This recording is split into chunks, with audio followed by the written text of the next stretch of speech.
안녕하세요. 사연 읽어주는 남녀입니다.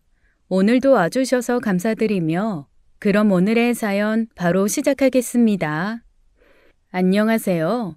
여러분들은 결혼 생활에 있어서 믿어야 할 단 한 가지가 있다면 뭐라고 생각하시나요?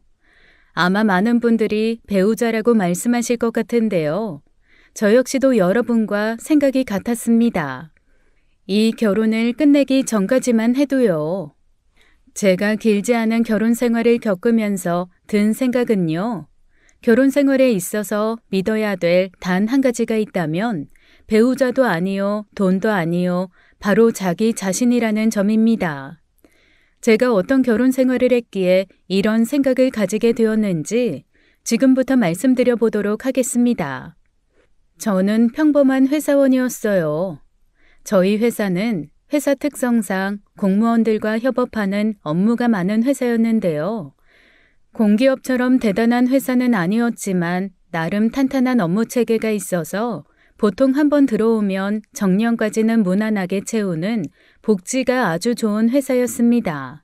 물론 그에 따른 업무량도 많은 편이었지만 저는 워낙 일 욕심이 있던 사람이었고 무엇보다 취직하고 부모님으로부터 경제적인 독립된 삶을 살 수 있게 된 점이 가장 좋았습니다. 연애도 결혼도 아예 생각이 없었어요. 그저 나 하나만 잘 벌어먹이고 살자라는 주의였죠. 그러다가 어느 날 회사 선배께서 선배가 잘하는 후배 중에 저와 잘 맞아 보이는 사람이 있다며 소개팅을 주선해주고 싶다고 하는 거예요. 전 괜찮아요. 지금은 연애 생각도 없고요. 그 좋은 나이에 왜 연애 생각이 없어? 그러지 말고 한 번만 만나봐. 진짜 괜찮은 사람이야. 직업도 무려 공무원이야. 요즘은 남자가 안정적인 게 중요한 거 알지? 9급도 아니고 7급이면 괜찮잖아. 완곡히 거절하기엔 선배가 그간 제게 베풀어 주셨던 온정이 많았던 터라 저는 그냥 선배의 말을 듣는 게 후배된 도리다라는 생각으로 소개팅에 나가게 되었습니다. 그런데 정말 선배의 말대로 저와 통하는 게 많은 사람이었어요. 좋아하는 노래, 드라마도 비슷했고 심지어 좋아하는 옷 브랜드도 같았습니다. 남편과 저는 누가 먼저랄 것도 없이 서로에게 반했고 즐거운 연애를 시작했죠. 남편은 정말 성실하고 다정한 사람이었어요. 내가 만약 결혼을 하게 된다면 이런 남자랑 하는 게 좋겠다라는 생각이 들 정도로요. 그래서 남편이 저에게 결혼하자고 했을 때 오래 망설이지 않고 오케이를 했던 것 같았습니다. 하지만 그 프로포즈의 수락이 제 인생을 송두리째 바꿀 거라고는 상상도 못했었죠. 남편이 먼저 저희 집에 와서 결혼 허락을 받을 때까지만 해도 분위기가 너무 좋았어요. 순한 인상의 남편을 저희 부모님도 무척 마음에 들어 하셨고요. 그런데 문제는 제가 시어머님에게 인사드리러 갈 때였습니다. 시어머니는 저를 처음 봤을 때부터 마음에 들어 하지 않으셨어요. 입꼬리를 한껏 내린 채 제가 무슨 말만 하면 끌끌 혀를 차셨죠. 요즘 여자들이 일이다 뭐다 밖에서 나대다 보니까 너무 버릇이 없어. 지도 돈 좀 번다고 남편 개무시하는 것들이 어찌나 많은지. 하여튼 싸가지 없는 것들. 아가씨는 뭐 집안일은 해봤어?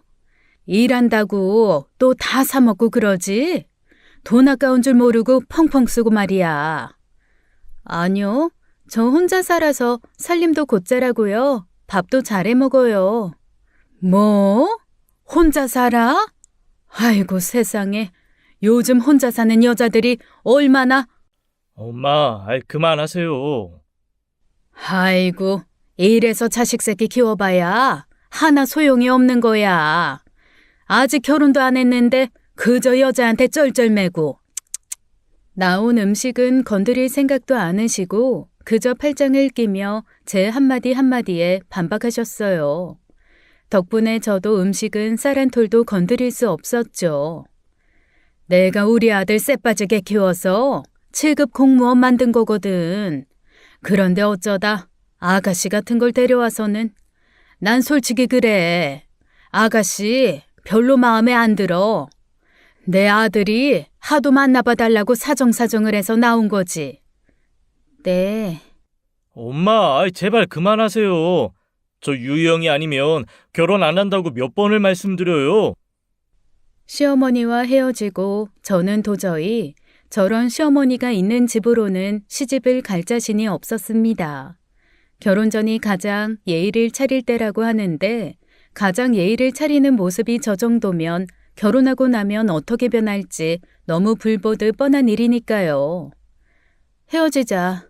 나는 나 반대하는 시어머니 있는 집에 시집 가고 싶지 않아. 어머니가 날 저렇게 싫어하시는데 우리가 어떻게 정상적인 결혼 생활을 할 수 있겠어? 유영아, 나 너 없으면 안 돼. 알잖아. 제발, 내가 이렇게 빌게. 우리 엄마 단속 내가 확실히 할게. 너도 지금이니까 단속이니 뭐니 하는 거지. 나중 되면 왜 내가 시어머니한테 맞추지 않는지 나한테 짜증낼걸? 드라마도 안 봤어? 드라마보다 현실이 더하면 더했지 덜하지 않아. 난 정말 자신 없다 상태야. 그렇게 저는 남편에게 헤어짐을 구했지만 남편은 제 헤어짐을 받아들이지 못했어요. 매일 술 마시고 밤마다 전화를 하고 집 앞으로 찾아오기도 했지만 그때마다 저는 매몰차게 남편을 거절했죠. 어느 순간부터 남편의 연락이 뜸해지길래 그래 이 사람도 나를 이렇게 잊어가는구나 했어요. 그러던 어느 날 남편의 번호로 전화가 오는 거예요. 전화를 받아보니 시어머니의 목소리였습니다. 도대체 내 아들한테 무슨 짓을 한 거야? 결혼해도 좋으니까 제발 내 아들 좀 살려내. 제발. 알고 보니 남편은 저에게 거듭 거절을 당하고 나서부터는 밥도 제대로 먹지 못하고 그저 술로만 하루를 달래다가 속병이 났더라고요. 회사에서 일하다 쓰러져서 입원을 했다고 합니다. 한 달 만에 만난 남편은 말도 못하게 수척해져 있었어요. 도대체 잘 만나다가 왜 헤어져가지고는 내 아들을 이 모양 이 꼴을 만들어놔? 시어머니가 악을 지르며 제 어깨를 흔들고 있는데 기력 없이 쓰러져 있던 남편이 눈을 뜨고는 자기 엄마를 말리더라고요. 엄마 그러지 마. 유영이 괴롭히지 마 제발. 그러면서 제 손을 붙잡고 우는데 날 이렇게 사랑해주는 사람이 또다시 나타날까 하는 생각이 들더군요. 게다가 쓰러져서 깨어난 지 얼마 안 돼서 저렇게 의식이 흐린 순간에도 내 편을 드는 사람이라면 불바다인 게 뻔한 저 가시밭길을 한번 같이 걸어봐도 되지 않을까 하는 생각도 들었고요. 결국 저는 그렇게 남편과 결혼을 하게 되었습니다. 다행히 남편의 거듭된 신신당부에 시어머니는 상견례자리나 결혼식 당일에는 저를 크게 싫어하는 티를 내지 않으셨어요. 그래서 저희 부모님은 양가의 축복을 받고 무사히 결혼했다고만 생각하셨죠. 신혼집은 제 회사 근처로 얻게 되었어요. 시댁까지는 차로 1시간 반, 친정까지는 차로 2시간 반 정도 걸리는 거리였죠. 시어머니는 차가 없으셨고 친정 부모님은 두 분 다 일을 하고 계셔서 정말 우리끼리만 잘 살 수 있겠다고 생각했어요. 그러나 그 생각은 신혼 한 달 만에 깨져버렸습니다. 결혼 후 시어머니의 간섭은 정말 상상을 초월했어요. 나중에 알게 된 일이지만 이 집의 전세를 구할 때 남편과 제가 전세금을 반반씩 냈는데요. 남편은 당시 저와 반반 낼 전세금이 부족해 시어머니에게 전세금을 꾸었고 시어머니는 자신의 돈이 들어가 있으니 남편에게 당당하게 집 비밀번호를 요구했던 것이었어요. 설마 무슨 일이 있겠어라며 남편은 가벼운 마음으로 시어머니에게 집 비밀번호를 알려준 것이었고요. 저는 9시까지 출근이었기에 7시 정도에 일어나면 가볍게 출근 준비하기 좋은 루틴이었습니다. 그런데 새벽 6시에 갑자기 현관문이 열리는 게 아니겠어요?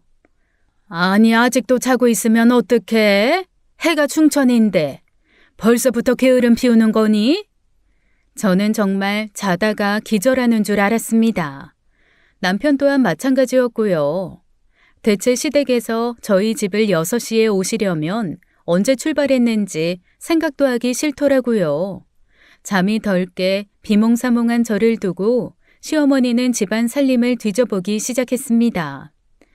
아이고, 냉장고가 이게 사람 사는 집 냉장고냐? 텅텅 비어서는. 너 설마 우리 상태 저녁도 안 차려주고 맨날 사 먹이는 거 아니지?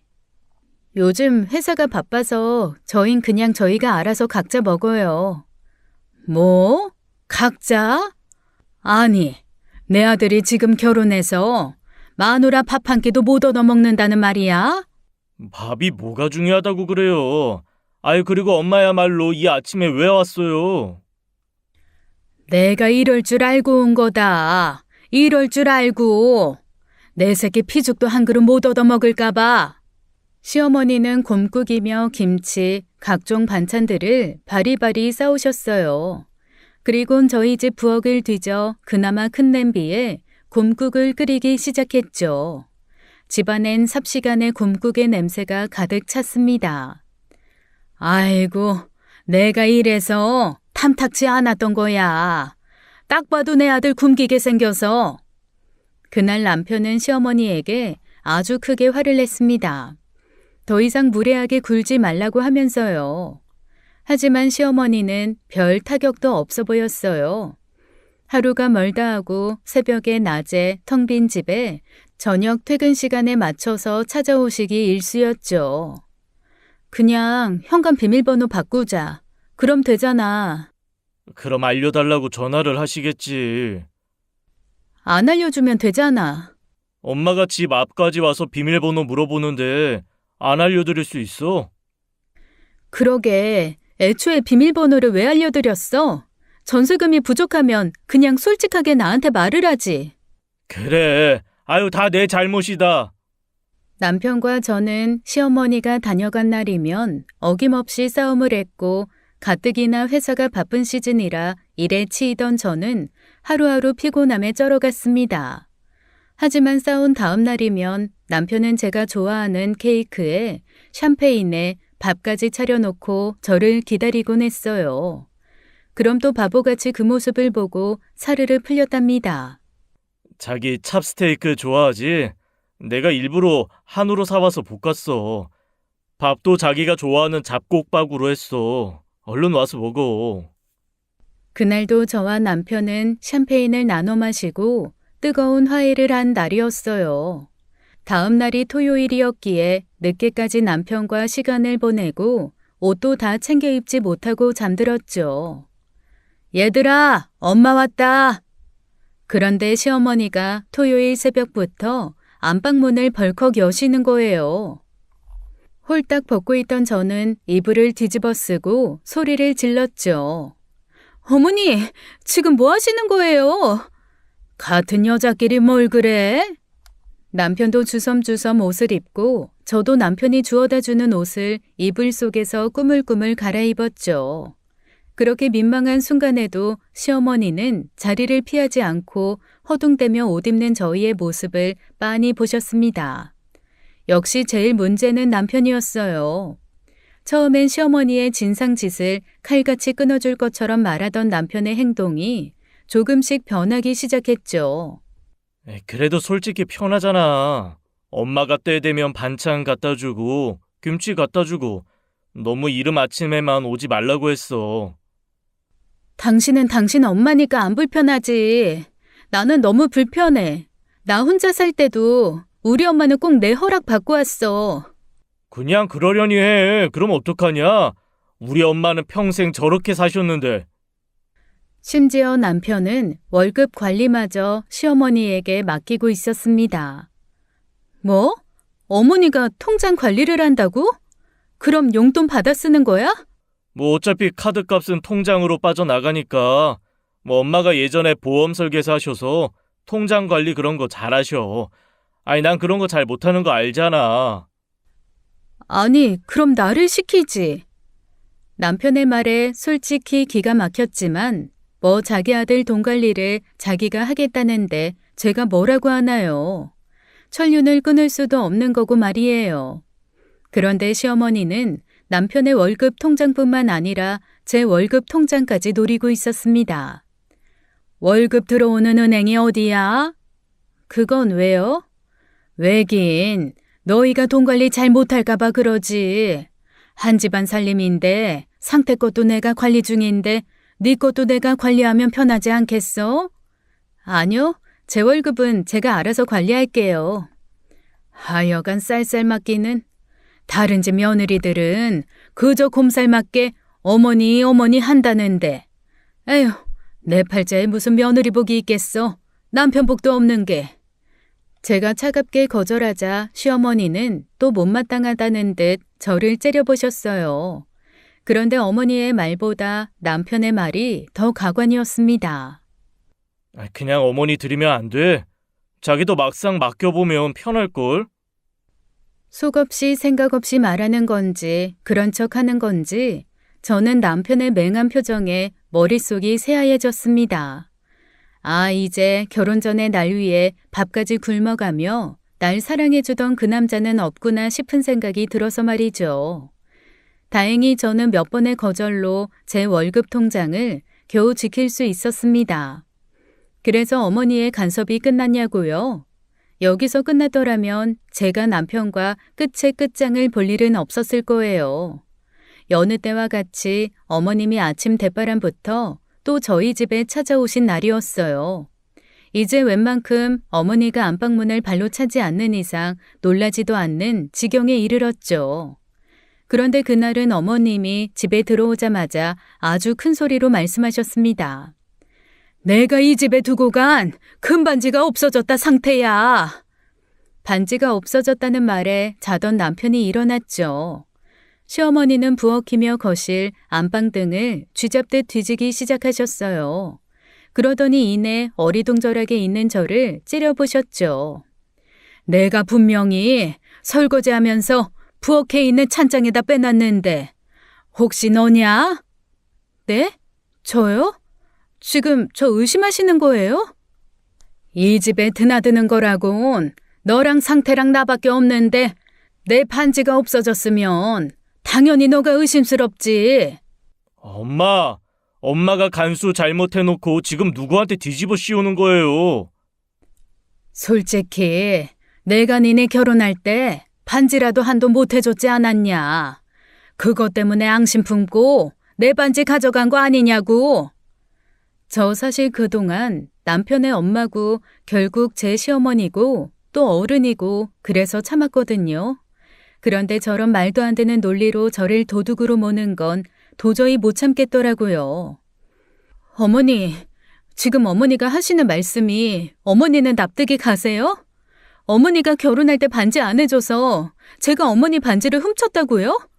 진짜로 그렇게 생각하세요? 정말로요? 진짜 그런 생각을 가지고 저한테 말씀하시는 거냐고요? 아니면 그냥 의심하고 싶어서 아무 말이나 하시는 거예요? 도대체 왜 그러시는 거예요? 저 상태 씨가 어머니한테 집 비밀번호 알려준 것 때문에 상태 씨랑은 많이 싸워도 어머니한테 내색 한 번 안 했어요. 어머니가 그동안 저 그렇게 개잡듯 잡고 욕하시고 구박해도 저 한마디도 안 대들고 꾹꾹 참았다고요. 그런데 이젠 절 아예 도둑 취급을 하시네요. 저희 집에서 어머니 반지를 잃어버렸는데 그래서 제가 도둑이라고요?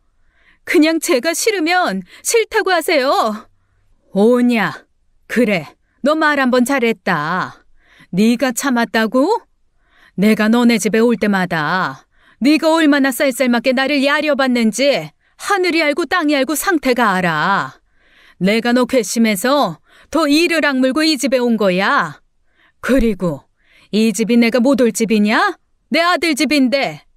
내가 아침잠이 없어서 일찍 내 아들 집을 오는데 네가 뭔데 오라 말아야? 이 도둑년 같은 이라고. 엄마, 제발 그만하세요. 며느리한테 도둑년이라고 하는 시어머니가 어딨어요? 남편은 저에게 막말을 퍼붓는 시어머니를 집까지 모셔다 드리고 왔습니다. 그러는 동안 저는 시어머니 때문에 울분을 터뜨리다가 진정하다 혼자 쇼를 했네요. 그렇게 들어오는 남편의 표정이 좋지 않았습니다. 나도 알아. 우리 엄마가 너한테 너무 심하다는 거. 아이, 근데 그냥 좀 그러려니 넘어가면 안 돼? 꼭 그렇게 어른한테 사사건건 시비를 걸어야겠어? 난 만약 장모님이 나한테 도둑놈이라고 해도 내가 아니라면 그렇게 화 안 냈을 거야. 당연하지. 우리 엄마는 너한테 너무 끔찍하게 잘하니까. 우리 엄마는 아무리 자기가 물건을 잃어버려도 널 도둑놈 취급 안 할 테니까. 어떻게 이 상황에서 내가 참으라는 말이 나오니? 그래, 내가 잘못했다. 우리 엄마 아들인 내 잘못이다. 남편과 저는 한동안 냉전으로 지냈습니다. 며칠 뒤 시어머니에게서 전화가 오더라고요. 솔직한 마음으론 받고 싶지 않았지만 또 어른의 전화를 무시하면 제 마음이 편할 것 같지가 않아서 그냥 받았어요. 그런데 저한테 전화하는 시어머니의 목소리가 많이 누그러져 있더라고요. 처음엔 전화를 잘못 받은 줄 알았어요. 상태가 너한테 제대로 사과하기 전까진 자기 얼굴 볼 생각도 말라더라. 그래, 내가 남편 일찍 앞세우고 한평생을 상태만 보면서 살았어. 그래서 집착이 심했어. 그런데 어느 날 상태가 결혼하겠다고 널 데려온 거야. 내 입장에서는 얼마나 날벼락이었겠니. 내가 어른답지 못했다. 제발 우리 아들 얼굴 좀 보게 해다오. 이게 다 연기라는 걸 알면서도 남편이 자기 엄마한테 그런 모진 말을 했을 땐 얼마나 가슴이 아팠겠나 싶어서 저는 시어머니와 전화를 끊고 남편에게 전화를 걸었어요. 알겠으니까 어머니한테 연락 좀 해. 아들 얼굴 보고 싶어 죽겠대. 내가 중재 잘 해놓겠다고 하고 이런 말해서 미안해. 아이, 근데 솔직히 나도 사람이라 좀 지쳤어. 게다가 요즘 난 민원이 너무 많아서 나도 모르게 예민해져 있었나 봐. 그렇게 남편은 시어머니와 다시 화해를 하고 저와도 잘 지내게 되었죠. 남편이 다신 보지 않겠다는 엄포가 꽤나 효과가 있었던 모양인지 시어머니는 한동안 저희 집을 찾아오지 않으셨어요. 이제 드디어 사랑하는 아들을 좀 포기하셨나 싶을 즈음에 남편이 전화를 받다가 얼굴이 사색이 되더라고요. 여보, 어머니가 쓰러지셨대. 뭐? 어머! 시어머니는 경기도 외곽 쪽에서 살고 계셨는데 워낙 작은 동네다 보니 병원을 가려고 해도 버스를 타거나 택시를 불러 타야 했어요. 그런데 어르신들이 어디 택시를 잘 부르시나요? 버스를 기다리다가 정류장에서 쓰러진 걸 동네 이장님이 보고 119에 신고를 하셨다고 해요. 남편은 쓰러진 어머니를 보며 제게 부탁했어요. 당신이 반대할 거 아는데 그래도 어머니 건강 좋아질 때까지만 당분간만 우리 집에 계시게 하면 안 될까? 아이, 우리 집은 나도 있고 병원도 가깝고 어머니 다 나으면 내가 다시 잘 모셔다 드릴게. 저희 집에 빈방이 있었기에 아픈 어머니를 두고 반대하기도 좀 그랬죠. 저는 어머니가 또 저에게 함부로 하면 남편과 어머니를 동시에 어머니 집에 보낼 거라는 약속을 한 채 어머니를 저희 집에 모셨어요. 남편은 칼퇴를 자주 하는 반면 저는 일이 점점 바빠서 야근이 늘어날 때여서 다행히 제가 어머님을 돌보는 날은 거의 없었습니다. 주말에야 뭐 남편이 집에 항상 있으니 어머님과 제 사이엔 항상 남편이 있었고요. 어머님과 마주할 때는 밥 먹을 때 정도였습니다. 그래서 어머님과 함께 있는 게 좀 무뎌지기 시작했어요. 하지만 그건 어머님의 삼보 전진을 위한 일보 후퇴 작전이었죠. 저희 회사 일이 덜 바빠지고 남편의 일이 바빠지면서 제가 칼퇴를 하고 남편이 늦게 들어오자 어머님의 태도는 전 뒤집히듯 순식간에 바뀌었습니다. 예, 너는 상태 늦게 퇴근하는 거 알면 미리미리 집 좀 치워놔라. 남편이 힘들게 일하고 들어와서 집 개판되면 얼마나 스트레스를 받겠니? 살림은 이게 하는 거니 마는 거니? 그래도 전 저한테 그러는 거야 제가 대충 넘기고 무시하면 다 참을만 했거든요. 무엇보다 아프시다는데 뭐 어떡하겠어요. 그런데 한 번은 퇴근길에 엄마한테 전화가 오는 거예요.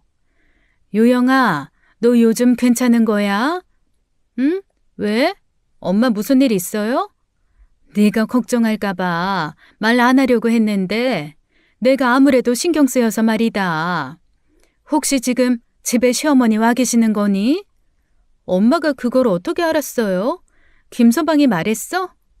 사실은 사돈 어른이 전화가 와서는 도대체 딸 교육을 어떻게 시켰길래 남편 섬길 줄을 모르냐고 길길이 화를 내길래 내가 너무 황당해서 상견례 때는 얌전하신 분 같았는데 전화가 한두 번 온 게 아니야. 너 모르고 있었니?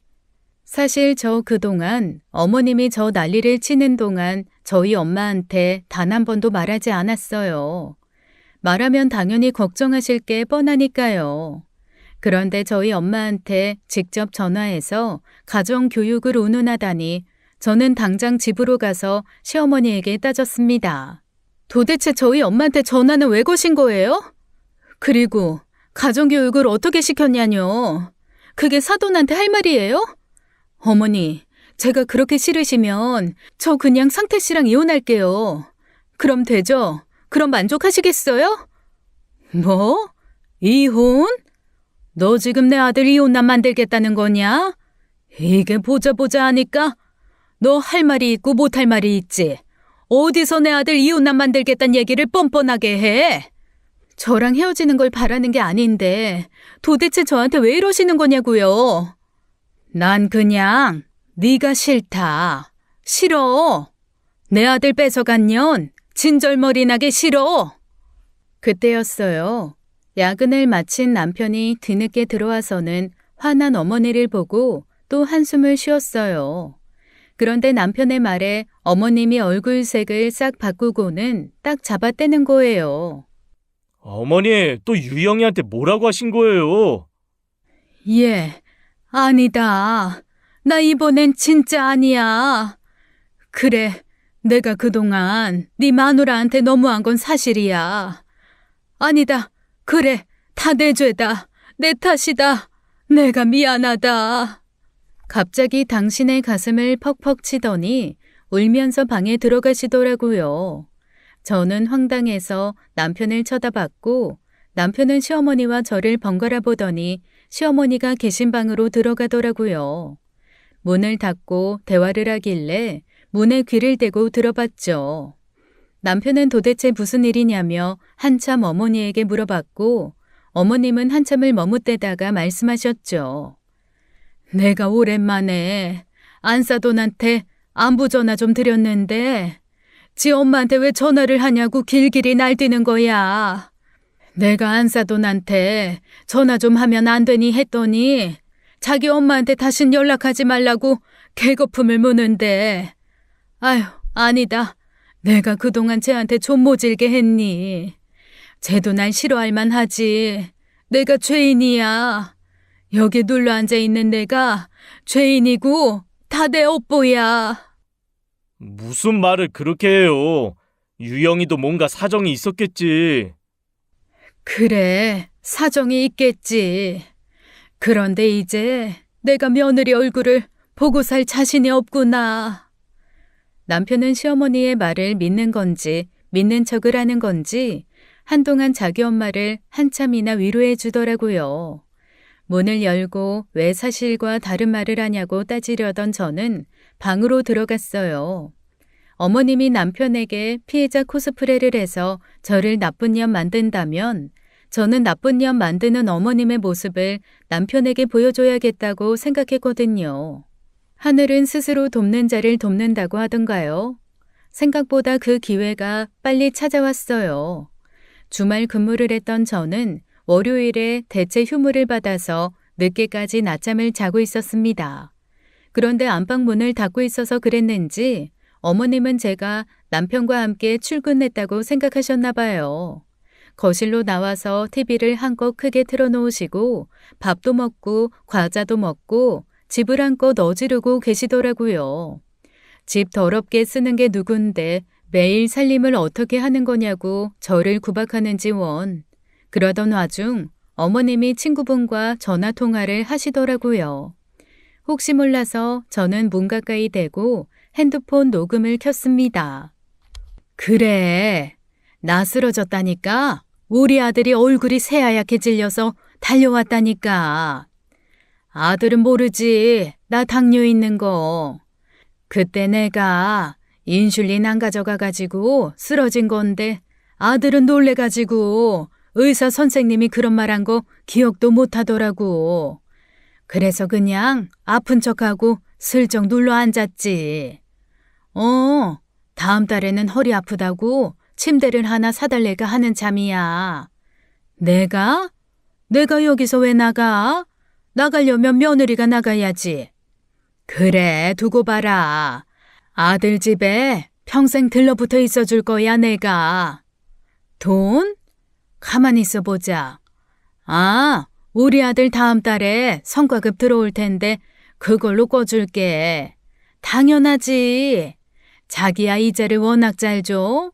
자기한테 돈 꿔주는 게 나한테 남는 거야. 걱정 마.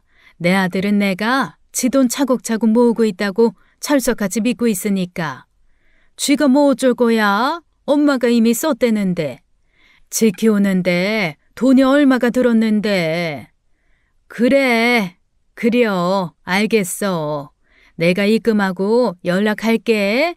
그려, 끊어이. 너무 놀라서 저도 모르게 헉소리를 낼 뻔했어요. 남편은 어머니가 자기 돈을 잘 굴리고 있다고 철석같이 믿고 있었거든요. 남편이 퇴근하자마자 저는 남편의 폰으로 남편 통장을 살펴봤죠.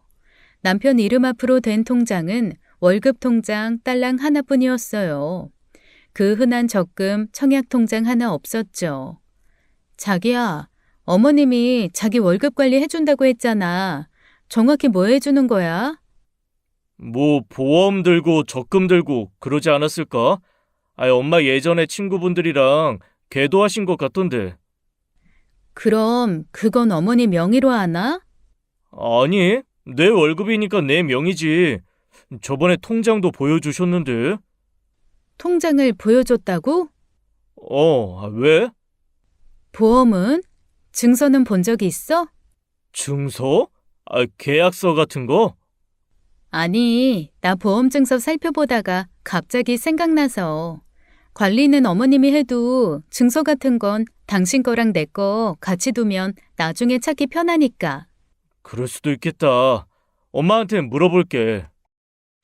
저는 어머니의 만행을 다 말하려다가 우선 어머니가 남편 월급을 어떻게 운용하고 있는지를 알 수가 없었고 그저 전화통화 하나만으로는 남편이 믿을 것 같지 않아서 우선은 좀 더 지켜보기로 했습니다. 어머니는 제가 당신을 의심한다고는 눈꼽만큼도 생각하지 않으시는지 여전히 남편이 없으면 저를 들들 볶기 일쑤였어요. 하지만 저도 더 이상은 참지 않았죠. 너 일은 대체 언제까지 다닐 거니? 애는 안 가질 거야? 별것도 아닌 일 하다가 우리 집안 대 끊어먹을 생각이야? 저희 결혼한 지 얼마나 됐다고요. 아직 상태 씨도 저도 생각 없어요. 요즘 같은 시대에 애 낳아서 기르는 게 쉬운 일도 아니고요. 옛날 같았으면 그냥 일 다니고 살림하고 애 키우고 다 했어. 나도 그랬고.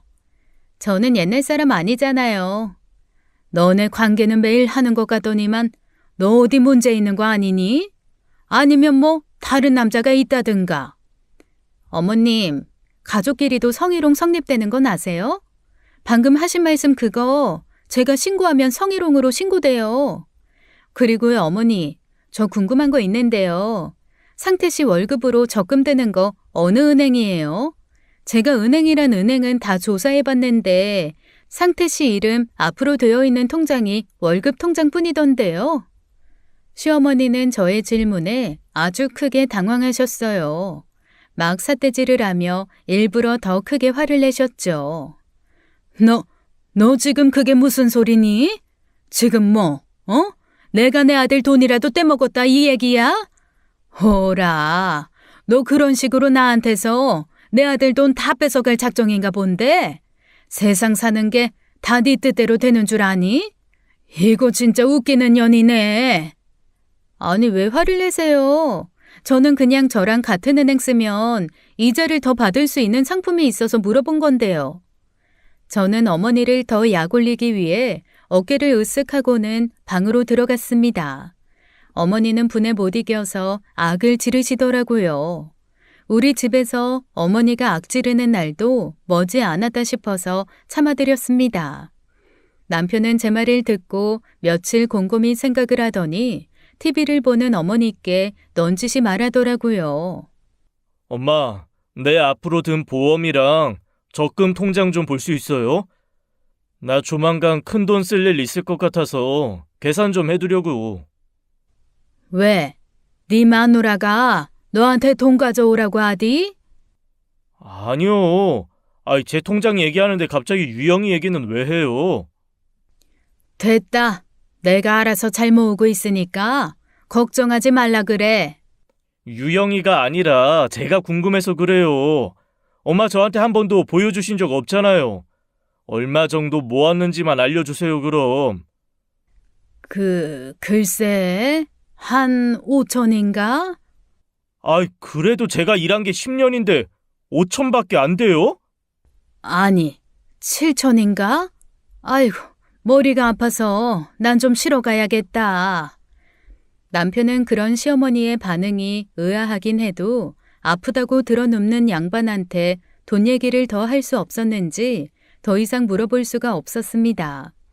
하지만 전 시어머니의 반응으로 더 확신할 수 있게 되었죠. 남편이 어머님한테 통장 맡겼다가 개털이 되었다는 사실을요. 그러던 어느 날이었어요. 어머님이 갑자기 한의원에서 약 한 재를 지어 오셨더라고요. 상태 씨 거예요? 아니면 어머님 드시게요? 아니, 네 거다 이거. 제 거요? 니들 애가 영 안 들어서 잤니? 아무래도 네가 회사 때문에 힘든 것 같아서 내가 한 재 지어왔어. 빼놓지 말고 먹어야 된다. 갑자기 저에게 약을 지어주신 어머니가 당황스럽기도 하고 무슨 약인가 싶어서 약 먹는 걸 차일피일 미루고 있었는데 어느 날 남편이 냉장고에서 약을 발견하고 물어보더라고요. 당신 약 안 먹었어? 약이 영 안 줄어드네. 솔직히 아무리 어머님이 막 나간다고 하더라도 제가 어떻게 남편 앞에서 네 엄마가 약에 뭘 넣었는지 몰라서 못 먹는다고 말하겠어요. 저는 남편과 어머님 보는 앞에서 하루에 한 포씩 약을 먹기 시작했습니다. 그런데 우연의 일치인지 그때부터 일이 바빠져서인지 배가 너무 자주 아파오는 거예요. 어느 날은 명치까지 찌릿해져서 숨 쉬는 게 어려운 날도 있었습니다. 플라시보 효과라고도 하죠. 어머님이 주신 약을 하도 의심의 눈초리로 먹어서 그런 건가 하는 생각까지 들었어요. 결국 저는 회사에서 먹는다는 핑계로 약 한 포를 가방에 넣고 회사 근처에 있는 한의원으로 갔죠. 혹시 이거 약 성분이 어떤지 좀 알 수 있을까요? 저희 병원에서 지으신 거예요? 아니요, 그건 아닌데. 그러면 정확히 어떤 약이 들어갔는지 아는 건 어려워요. 어디서 약을 받아오신 건데요? 시어머니가 저 먹으라고 준 건데요. 어쩐지 생면부지의 사람 앞에서 시어머니가 준 걸 의심하는 파렴치한 며느리가 된 것 같아 우선 회사로 돌아왔습니다. 그 뒤로도 저는 회사에서 먹는다는 핑계로 약을 챙겨와 회사 쓰레기통에 버리는 날들이 이어졌어요. 하지만 주말에는 꼼짝없이 시어머니 앞에서 약을 먹어야 했죠. 심지어 제가 약을 먹는 척하거나 안 먹으려고 회피하면 어머님은 컵까지 들고 다니면서 저를 따라다니셨어요.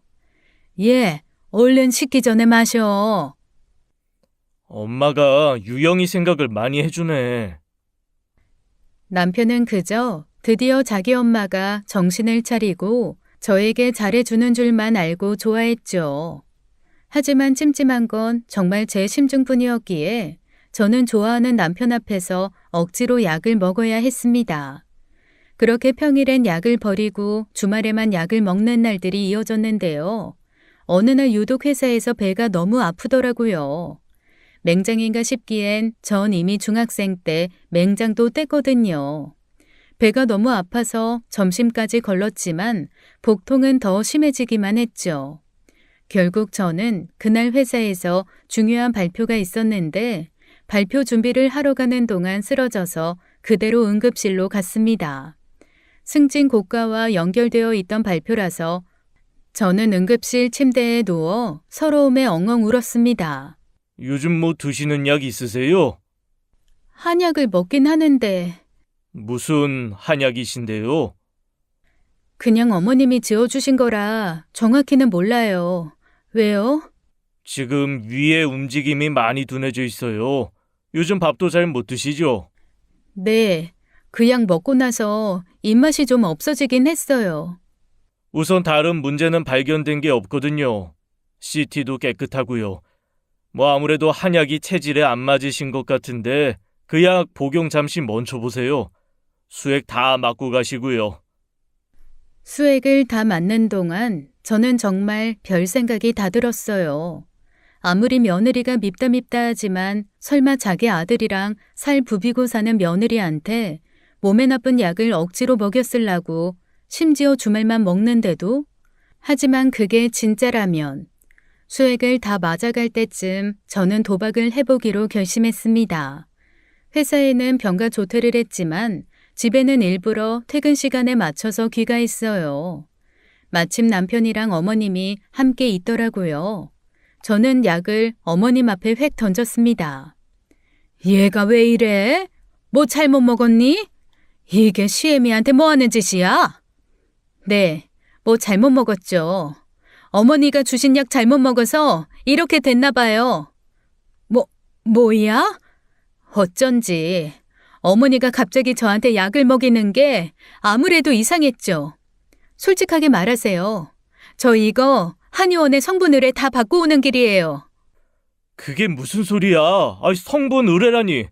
그 약이 이상한 약이기라도 한 거야? 참, 그러게나 말이다. 기껏 건강 생각해서 애 잘 낳으라고 사줬더니 내가 별소리를 다 듣는구나. 상태 씨 앞에서 말해요? 이 약이 어떤 약인지?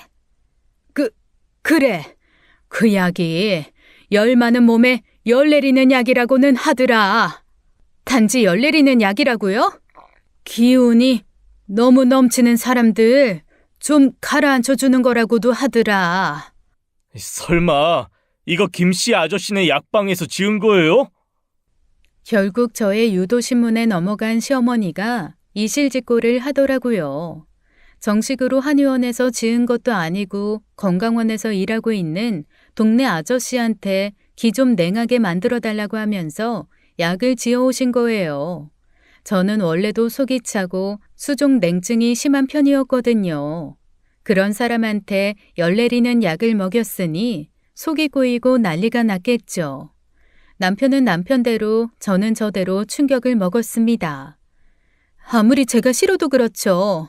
어머니 어떻게 저한테 건강 해치는 약을 먹일 수가 있어요? 그렇게 제가 싫으면 상태 씨랑 이혼을 하겠다고 했잖아요. 고장 뒷간년 때문에 내 아들 이혼남 만들라는 얘기냐? 어쩜 너는 그렇게 이기적이니? 엄마, 지금 무슨 말씀을 하시는 거예요? 당신 들었지? 나 이제 무서워서 당신이랑 못 살겠어. 그냥 나랑 헤어지고 당신이 끔찍하게 생각하는 엄마랑 둘이 살아. 남편은 제 앞에서 무릎을 꿇고 싹싹 빌었습니다. 시어머니는 그런 남편의 모습에 충격을 받고 남편을 말렸지만 오히려 남편은 자기를 말리는 어머니를 밀치더라고요. 엄마 때문에 나 이혼당하게 생겼는데 뭘 그만하라는 거예요? 엄마가 사람이에요? 어떻게 며느리한테 몸 해치는 약을 해다 먹여요? 그러다 유형이 잘못되면요. 그랬으면 어쩌려고 이랬어요? 네가 어떻게 여자 앞에서 무릎을 꿇고 있냐? 어째서? 어머님은 결국 저희 집에 계시던 당신 짐을 다 빼고 다시 원래의 집으로 돌아가셨습니다. 남편은 어머니와 제 사이를 철저하게 차단하겠다고 이 옷만은 걷어달라고 싹싹 빌었고요. 저는 남편과 어머님에게 마지막 기회를 주기로 결심했어요. 남편은 본가로 돌아간 어머니한테 자신의 월급으로 든 적금 통장과 보험 증서를 보여달라고 매일같이 전화했습니다. 어머님은 급기야 남편의 전화를 피하기까지 했어요. 도대체 영문을 모르고 끙끙 앓는 남편이 안쓰럽기도 하고 모자 사이에 끼어들어도 되나 싶은 마음도 있었죠. 하지만 제가 도저히 끼어들지 않을 수 없는 사건이 벌어졌습니다. 어느 날 남편의 이름으로 우편물이 날아오더라고요. 뭔가 해서 봤더니 대출 연체 안내 독촉장이었어요. 설마 어머님한테 속아서 대출까지 받아다 줬나? 그럼 정말 이혼해야겠다라는 심정으로 남편에게 물었죠. 당신 혹시 대출 받았어? 그게 무슨 소리야? 내가 무슨 대출을 받아? 남편은 제가 건네준 독촉장을 읽고 깜짝 놀라더라고요. 자긴 대출 받은 적이 없대요. 받을 이유도 없고요. 저는 남편과 함께 은행 어플에서 대출을 조회해 보았습니다. 남편 명의로 받은 신용 대출만 3억이 넘었어요. 엄마가 적금이랑 보험 얘기만 하면 피하는 것도 저축해 놓은 게 없어서였나 봐. 대출도 엄마가 받은 것 같아. 내 인감도장 다 엄마가 가지고 있거든. 있잖아, 자기야. 내가 모자 사이에 끼어드는 것 같아서 그동안 말 못했는데 사실 어머님 그때 쓰러지셨던 거 그냥 당뇨약 안 챙겨 드셔서 잠깐 쓰러지신 거였대. 근데 당신이 하도 걱정하니까 그 김에 우리 집에 눌러 앉은 거였고. 뭐? 내가 당신한테 보험 증서 말한 것도 사실 나 저번에 대체 휴일날 어머니는 내가 출근한 줄 알고 당신 친구분이랑 통화하는데 당신 월급 갖다가 다 쓰고 주변 사람들한테 꿔주고 그걸로 이자 받고 그러셨나 봐. 당신 언제부터 어머님한테 통장 맡겼어? 나 대학생 때 알바했을 때부터 그때는 내가 정말 뭘 몰랐으니까 엄마는 그때 보험 설계 일도 하고 계셨고. 그래. 요즘 보험 어플에서 보험 조회할 수 있잖아. 우리 그거부터 해보자. 남편은 어머님에 대한 배신감으로 손을 덜덜 떨고 있었어요. 그나마 침착할 수 있는 제가 남편의 폰으로 각종 보험사 어플을 받아 남편 앞으로 있는 보험들을 조회했죠. 그런데 보험들이 하나같이 다 생명보험이었습니다. 상해보험 같은 경우도 상해 시 받을 수 있는 비용들은 다 최저였는데 사망 시 받을 수 있는 보험금은 다 최대로 해놨더라고요. 보험비만 해도 한 달에 100만 원은 넘게 빠져나가는 것 같았어요. 당연히 수혜자는 모두 시어머니였고요. 제가 머뭇거리고 남편의 눈치를 보고 있자 남편은 폰을 빼앗아 보험 증서들을 살피더라고요. 죄다 생명보험들이네. 사망보험금이 제일 높게 측정돼 있고 수혜자는 죄다 어머니야. 엄마가 나를? 남편은 그 길로 어머니를 찾아가겠다고 난리였어요. 하지만 지금 이 상태로 운전했다간 사고가 나기 십상이었죠. 결국 저는 남편을 조수석에 태우고 제가 운전을 했습니다. 남편은 한 손에는 핸드폰을, 다른 손에는 대출 연체 독촉장을 쥐고 있었죠. 밤 10시가 넘은 늦은 시간에도 어머님 집엔 환하게 불이 켜져 있었습니다. 엄마, 내 이름으로 대출 받았어요? 아니, 네가 이 시간엔 웬일이냐? 묻는 말에 대답하세요. 내 이름으로 3억 대출 받았냐고요. 그간 내가 받았던 월급들 다 어쨌어요. 내 앞으로 보험은 왜 그렇게 많이 들었어요? 얘 상태야. 우선 앉아라. 앉아서 얘기해. 너 뭐하니? 그렇게 멀뚱하게 서 있지만 말고 상태 좀 진정시켜. 유영이한테 뭐라고 그만하시고요. 도대체 제 명의 가지고 뭐 하셨냐고요. 남편이 따지자 궁지에 몰린 어머니는 오히려 뻔뻔하게 고개를 들고 남편에게 따졌습니다. 그래, 내가 좀 필요해서 네 돈 좀 갖다 썼다. 그게 왜? 엄마가 아들 돈 좀 쓸 수 있는 거지. 그게 이 밤중에 애미를 득달같이 찾아와서 할 말이야? 호라, 이제 보니 네가 내 아들 부추긴 거지? 가서 돈 다 뺏어오라고. 시어머니가 저에게 삿대질을 하며 다가오는데 남편이 그런 시어머니를 거칠게 밀었습니다. 시어머니는 아들이 자신을 밀었다는 것에 큰 충격을 받은 듯 했어요. 너 지금 여자 때문에 애미를 밀었냐? 여자 때문이 아니라 엄마 때문이라고요.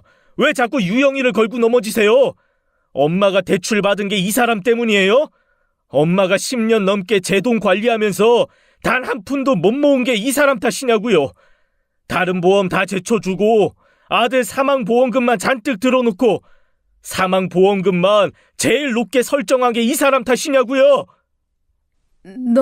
너 그걸 어떻게... 아니다, 상태야. 그거 다 오해야. 나는 너 아플 때를 대비해서 틀어놓은 거야. 다 널 위해서 틀어놓은 거라고. 나중에 너 잘못되면 그 돈으로 다 해결하려고. 어머니는 이 와중에도 제가 그걸 어떻게 알았는지가 궁금하세요? 왜요? 또 이 사람 탓하게요? 그동안 엄마가 이 사람 욕해도 그냥 제가 갑자기 결혼한 게 서운해서 그런 거겠지 하고 넘어갔어요. 엄마는 나를 사랑해서 이 사람을 욕한 게 아니었어요. 내 돈이 이 사람한테 다 갈까봐, 내가 결혼해서 가정 꾸리면 엄마가 단 한 푼도 못 받을까봐, 그래서 그렇게 내 아내를 괴롭힌 거였죠. 저는 짐승처럼 울부짖는 남편을 데리고 차에 태웠습니다. 그리곤 시어머니가 뒤따라오든 말든 집으로 향했죠. 집에 도착해서 남편을 거실에 앉혀두고 제일 먼저 한 일이 현관 비밀번호 바꾸는 일이었어요. 그리고 다음 날 남편과 저는 서로 연차를 내고 변호사를 찾아갔습니다. 시어머니가 인감을 가지고 있고 10년 넘게 재산을 관리해왔던 일, 생명보험만 티나게 많이 든 일, 남편의 명의로 대출을 받은 일 등등 모두 상담했죠. 그리고 상담 과정에서 남편의 명의로 사채까지 받은 정황이 드러났습니다. 이 보험 계약들은 불법의 여지가 있습니다. 게다가 수혜자가 현재 법적 아내가 아니라 모두 어머니인 정황도 그렇고요. 당사자 몰래 계약을 체결한 것도 큰 문제가 될 수 있고요. 사무소 위조 혐의로 고소 가능합니다. 네, 해주세요. 자기야, 좀 생각해보고 해. 진짜 어머님을 고소하게? 부모와 자식 사이에도 고소 가능하죠. 해주세요. 오히려 제가 남편을 말렸지만 남편의 결심은 확고한 상태였습니다.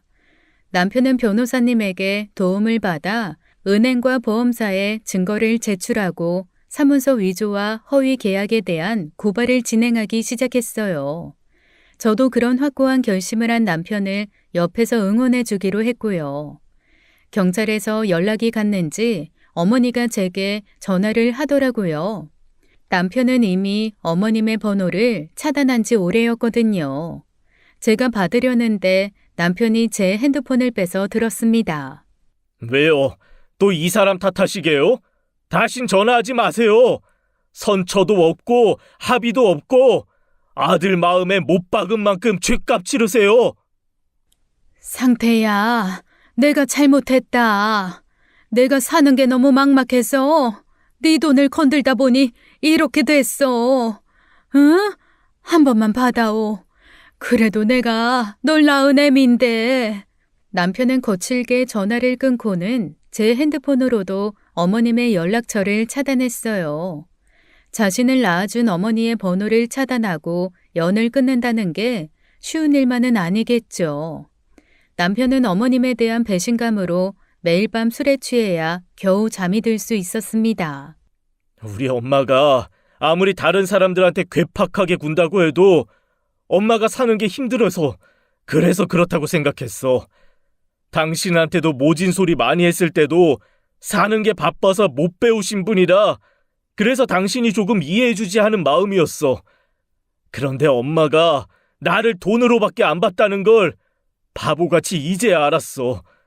진작 알았으면 당신도 덜 상처받을 수 있었을 텐데 정말 미안해 여보. 내가 아무리 속상해도 당신만큼 속상할까. 그런 말 하지 마.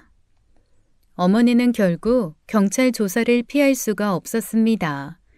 은행과 보험사에서 사문서 위조로 어머니를 고발 조치하게 되었거든요.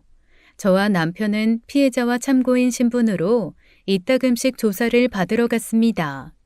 한 번은 경찰서 앞에서 어머님을 마주했는데 남편이 아주 차갑게 마치 모르는 사람인 양 지나가더라고요. 남편과 연애하고 결혼하는 내내 저렇게까지 차가운 모습은 처음 봐서 저도 놀랐는데 일평생 키워온 어머니는 얼마나 놀라셨겠어요. 당신 아들이 붙잡혀지질 않으니 저를 붙들고 대신 하소연을 하더라고요. 예, 네가 상태 좀 말려봐라. 이러다가 나 깜빵 가게 생겼어.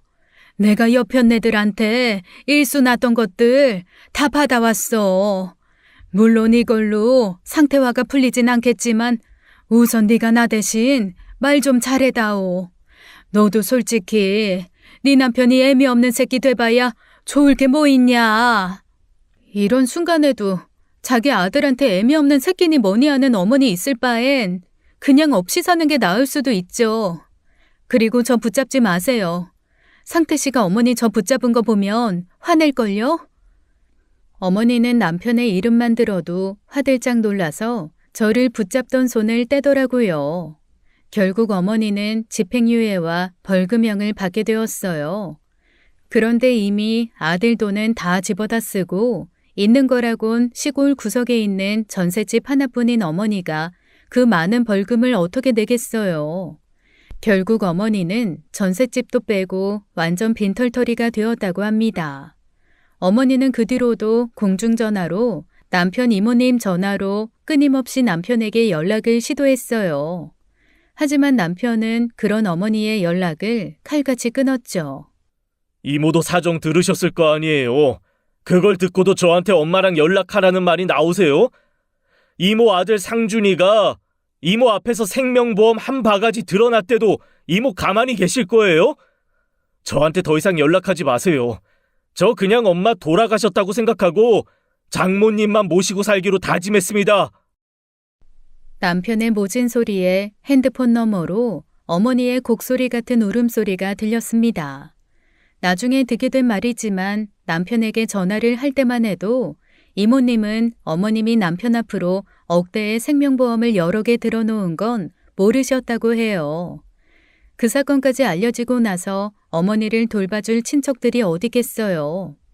어머니는 이웃집, 친척집 할 것 없이 여기저기 하루라도 재워줄 곳을 찾아 전전하며 아주 불쌍하게 지내고 계시더라고요. 솔직히 그동안 어머님께 당한 것도 있고 아무리 시어머니라지만 사실 저하고는 남이잖아요. 그래서 그런지 통쾌한 면도 없잖아 있었는데 또 제 남편의 엄마가 그렇게 불쌍하게 산다고 생각하니 어머니가 아니라 그런 어머니를 둔 남편이 짠하기도 했고요. 하지만 어머니 얘기만 나오면 치를 떠는 남편 때문에 입 밖으로 꺼내진 않았습니다. 남편은 말뿐만이 아니었던 건지 그 일이 있고 나서부터는 저희 부모님을 정말 자신의 친부모님처럼 생각하고 모셨어요. 저희 부모님도 남편 어머님의 이야기를 뒤늦게 듣고 불쌍한 사위를 많이 안아주셨고요. 그렇게 어머니는 자기가 제일 좋아하던 아들의 돈을 탐내다가 돈도 잃고 아들도 잃은 사람이 되었습니다. 그렇게 폭풍 같은 시간을 보내고 저희는 요즘 그 어느 때보다도 잔잔한 호수 같은 일상을 누리고 있어요.